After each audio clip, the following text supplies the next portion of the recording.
Just joking around. Well, I'm going to head out to the lathe room, do some video clips. And since I'm here, I'll thank my wife. She shoveled this for me the first snow we had. She's such a good woman. She said, hey, look what I did for you. But anyway, let's get into our lathe room and make a couple little video clips.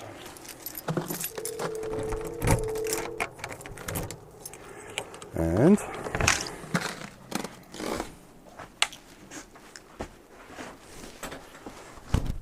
I'll leave it at that. Hi, it's Mike. Just going to throw a little quick video here. This is the Christmas week.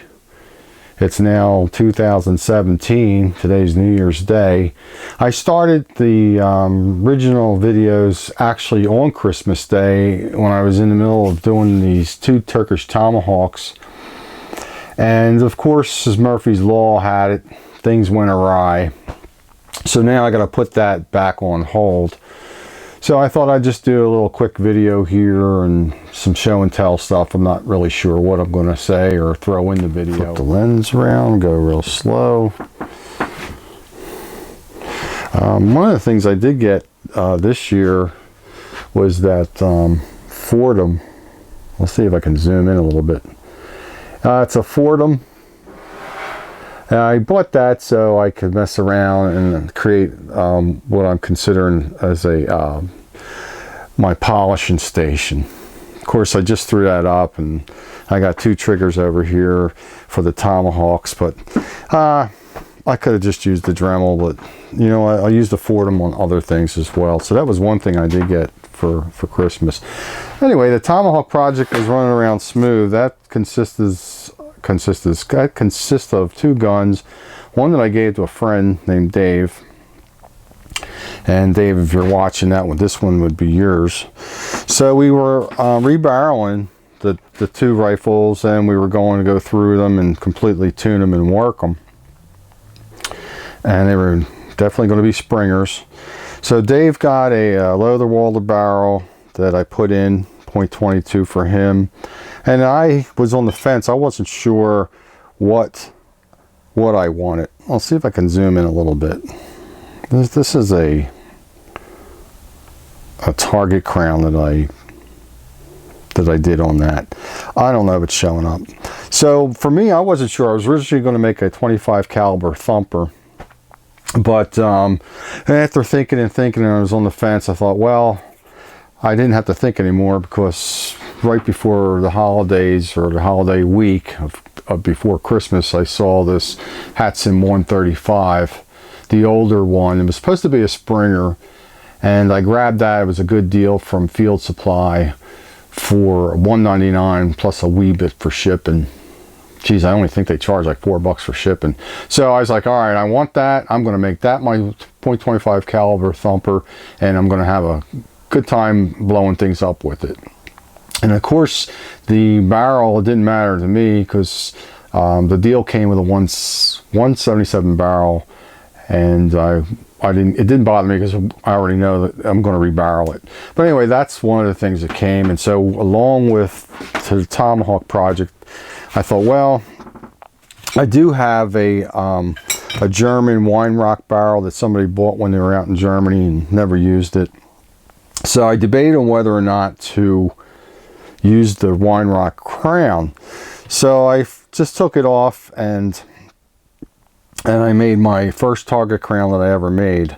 And I got the information from Precision Machine on YouTube. He showed you how to do the target crown. Fairly new to machining and lathe work, and I have my 1940 South Bend lathe, so I'm constantly, or I should say continually, learning when I get the chance to work with it. I love this thing. It's great, and I highly recommend if you are the guy that likes to work and make things with your hands. But anyway, so I did that, and what happened was with this project, the reason it was on hold, because was hoping to really knock it out before I have the Christmas week off. One of the things I found out, I had all these Vortex springs, and of course I could have sworn I had them and they were the right ones, and when I got into the project I found out otherwise. And a couple other things came up. One of the issues that came up with the rebarreling was the fact that I had the 2 blocks empty, and when I machined the one barrel down, the one that's done already, I went to go fit it in the block, and it wasn't quite the fit that I wanted. I wanted a little bit more of a tighter fit instead of basically a fit that looked like that. Now, there's nothing wrong with this, it's just that's not what I wanted for my own personal use. And with the sealant and all that and the 2 pins, this barrel would be rock solid. So anyway, I went and tried the other block thinking, well, they're going to be different, you know, nothing's the same in a Hatson. There's going to be dissimilarities. So I put the barrel in the other block, and I noticed right away with the breech that the breech wasn't correct, because I know what I made it for. But anyway, that led me to wonder what's going on, and I was like glad that, hey, good thing I just didn't reach over and grab a block off the bench here. I got about 5 Hatson guns apart right now, and actually probably 2 Wine Rock guns apart right now, all because I get into different things and then I get distracted. But with the Hatsons, you got to be careful, because you make sure you don't get into something like that and then throw it all together and find out, hey, you know what, you weren't paying attention and something's wrong. Well, what I found out with this was that I put them together and I pinned them here so that they would be even, and then I took a look on both sides, and thank God the breech end from here was fine. The issue was this guy was a little longer than the other one, so when the barrel came up to the block, being that this was longer, it pushed this barrel back down a little bit, because there's the stop right there. So anyway, so that's on hold. I have to get springs, and I have to get some other Hatson parts. And I was debating on whether or not and what I was going to do for the pistons. I was really having a blast. I mean, I had the week off. Christmas Day, I was in my shop. My wife was away, and I got to be in my lathe room enjoying Christmas, doing my air gun stuff. I really had a great time, and then we ran into this snag. So while we're here, we'll get into something else. We'll just finish up a couple clips and get into something else, but that's what's going on with the Tomahawks. So we'll do a full review when they get done, and that's it. So we'll get into another clip. I'll close this clip down. So here's what I got going on for in the winter weeks coming up in the future, so to speak. I thought to myself, while I was messing with the Tomahawk barrels, the idea came to me. Well, number one, Dave's barrel had the original Lothar Walter crown on it, you know, and I looked at it, checked it, and did it with the cotton, and everything was fine, the cotton Q-tip. And so later, of course, after I had the barrel in the block and I had some issues coming up with the project, I started thinking more and more about the barrel. And after I did my target crown for my barrel, I looked at Dave's barrel, which was already done, and I thought, let's take that barrel out and redo that crown. And for Dave, I'm going to give him the 11-degree crown. So that'll come back out, and I'll redo that, and that'll be in a Tomahawk project tape. But when I had the barrels, it made me think also, you know, that would be a good idea to what I want to do is take different barrels. I'll grab some more barrels, and I'll make different types of crowns, and I'll make up different scenarios, and we'll do some barrel testing, right? We're going to do some barrel testing with heating the barrel with no choke, and heat, and you know, letting the steel shrink, so to speak, to see what that does. And we'll go through that. I think that would be a neat video to go through, and we'll test different crowns and different scenarios. So one of the things I talked about earlier was I got this guy here was the Hatson 135, and actually it was $199 special, and I don't know if I can even, is it even in, yeah, okay. It was the $199 special, and it was $177, and like I mentioned before, I didn't care. We're going to rip the barrel out, and we're going to rebarrel this, put a nice barrel in. And this came with a Vortex ram, and it was supposed to be the Springer version.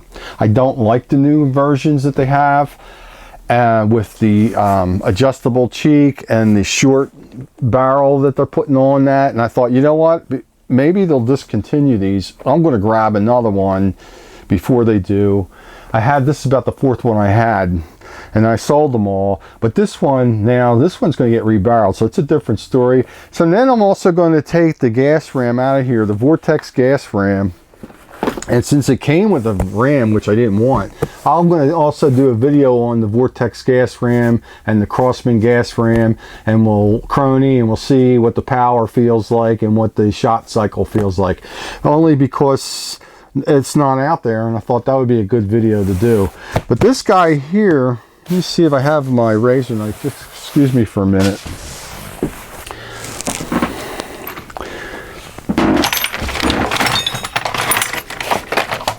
This guy here came from Midway. This was another deal that I grabbed. Let me open this up. I hope you don't mind. This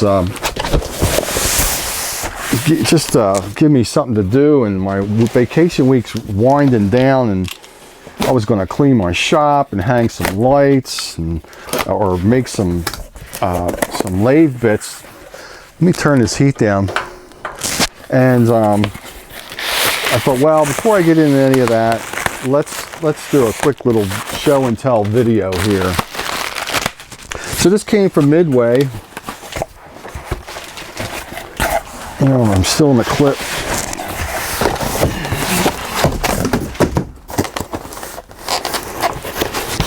And I was looking, I don't know about you. I guess there's a lot of us out there, but I've got all these nice, beautiful German rifles, but man, I still walk into Walmart and I still have to go over and see the junk that they have on the shelf and look at the pellets, and it's amazing. And sometimes I'll say, now, they didn't get anything new, Mike. You don't have to waste your time going over there. Oh, but they might have a scope on sale. So it's insane. But what I was trying to say is, even though I have some nice German guns and some nice rifles, I still like the low-end Springers and the guns that you can actually fix them up and do stuff to them, like a Ruger Airhawk. I have one now, that's all in pieces. I'm refinishing the stock, and the one I did for a friend who had it, that one had an extensive tune. Believe me, that thing was, I can't even get into what was done to that rifle, but it turned out great, and he liked it. So this one here, I looked really good on the screen, and I have been wanting one of these. I had one a long time ago, and from Walmart, and I got rid of it, right? And I never even used it other than to shoot it once, and I put it back and return it. So here is what I thought was really cool looking from Midway USA for, it was a 124 with a little bit of shipping. Then give you some rings and some stuff. I'll look at this later. Let's put this where it's not going to fall. But I thought this was so cool looking. This is that it's the Beeman that gives you the double barrel. And when I saw it, it had the like the silver stock, but the wood stock and with this here like that with the double barrels, man, I was like, oh, I want that. So, and then I said, yeah, we could do is we can take these barrels and dude, it just feel really good. And we'll clean them up and check the bores and see what they're like, right? And we'll do a video on that. But why we have this, that's where I got the idea. We'll take this gun, we'll go through it, we'll tune it and clean it up, and then I'll machine down some other barrels, right? Then I will duplicate this setup here, and basically put the different barrels in with the different bores and the different situations, and we'll do some barrel testing and see how that project turns out. Because when I was doing the rebarreling over there, I had to cut a lathe bit to do the machine work for, now I can't get this back, to do the machine work to cut the, to cut the crown. You just can't throw a bit in and start crown cutting. You got to have all that stuff right. So made the bit, and I was being really picky with the crown, and it turned out good, but it wasn't good enough for me. I wanted perfection. I wanted, really nice machined, looks beautiful. And I was taking a magnifying glass and seeing some lines and stuff. But anyway, so the long story short is, this is great. I'll take this. I'm going to make some barrels up.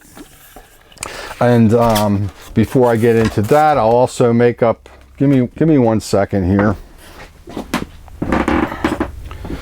I'll make up some proper lathe bits and get them, I don't know if you can see that, proper lathe bits.